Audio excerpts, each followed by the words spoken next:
Welcome to the Saturday Morning Muse, everyone. I'm Andy Tempty, and it's 2023. Today is January 7th, 2023, to be specific. This is the time of year where the rubber meets the road, when financial forecasts meet the reality of the economic environment that your business lives in. As a leader, you've spent months visioning and planning for 2023, and now it's time to put those plans into action, right? Well, the answer is correct for the most part. Will you see immediate results? And the answer to that is probably not. In my experience, run rate and momentum are the most important things that determine a business's performance early in the new year. You can have a glorious PowerPoint presentation that illustrates a bright, shiny new year, but if there's no momentum and your teams haven't already upskilled and you haven't already allocated significant resources and energy to the plan, then you're almost certainly going to face disappointment early in the new year. Unfortunately, I've seen this play out over and over again, where the projected revenue and operating income of the business take off like a hockey stick as the calendar transitions from one year to the next. The reality is that those plans were likely formulated back in Q3 of the previous year and have laid dormant in some type of stasis as teams work like mad to finish the year strong to meet the objectives of the old plan, of last year's plan, which may or may not be highly correlated with the new plan. Leaders hold on to the dream of their forecasts for far too long, and they miss the opportunity to adjust and pivot expectations to meet the reality of current run rates and momentum. The drivers of this behavior typically fall into three categories. First, our egos get in the way. Second, there is conflict avoidance. We don't like to deliver bad news, especially to the board of directors of the business and senior leaders. And then there's all sorts of cognitive bias that gets in the way. The illusion of control, the illusion of validity, optimism bias is a real killer because we think that we'll be able to make up any type of lag that we have later in the year, and so we stick with our plans unjustifiably. This inability or unwillingness to align financial forecasts with the economic and structural realities of the business leads to all manner of waste in the business.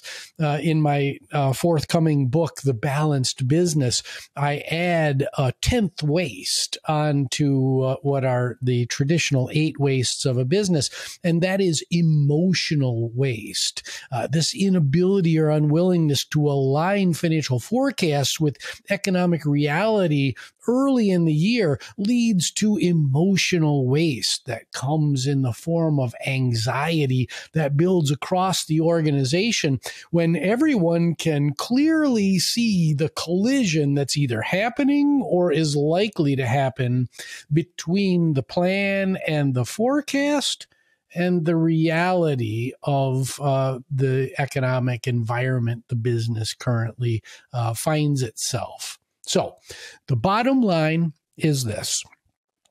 It is early in the new year. You're all excited to put everything into place, and you're expecting to see results move and change really quite rapidly. And I would recommend, based on my own experience, that you just have to take a bit of a deep breath, because if you don't have momentum in the fourth quarter, that feeds momentum going into the first quarter.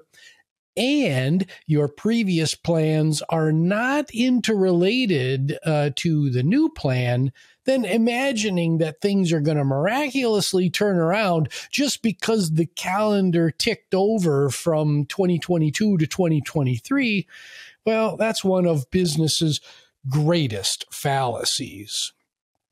So here's a recommendation.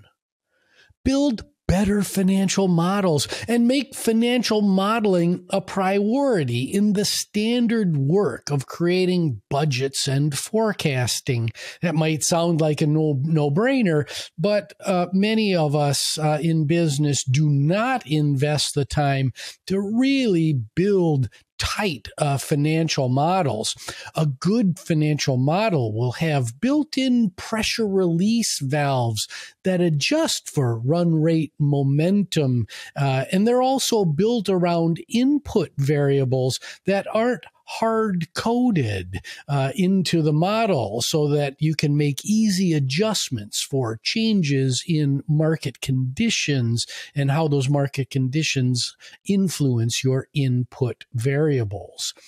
This model should also use the previous year's plan as a foundation or a benchmark for future period plans. How do you build financial modeling skills in your business? Well, you can learn more about the Financial Modeling Institute and the wonderful credentials and educational programs that they have available to increase this skill within your business. Financial modeling expertise and excellence is not the be-all, end-all, because those behavioral and those cognitive biases that we talked about before, those also need to be accounted for. So if people are really the most valuable asset in your business, then building good plans, investing in those plans, and making sure that your expectations for the results of those plans are realistic, that's a really important part of your organizational health journey and the balancing act that you play between trust and accountability within your organization. Thank you so much for listening. Have a wonderful, wonderful rest of your day. Happy 2023.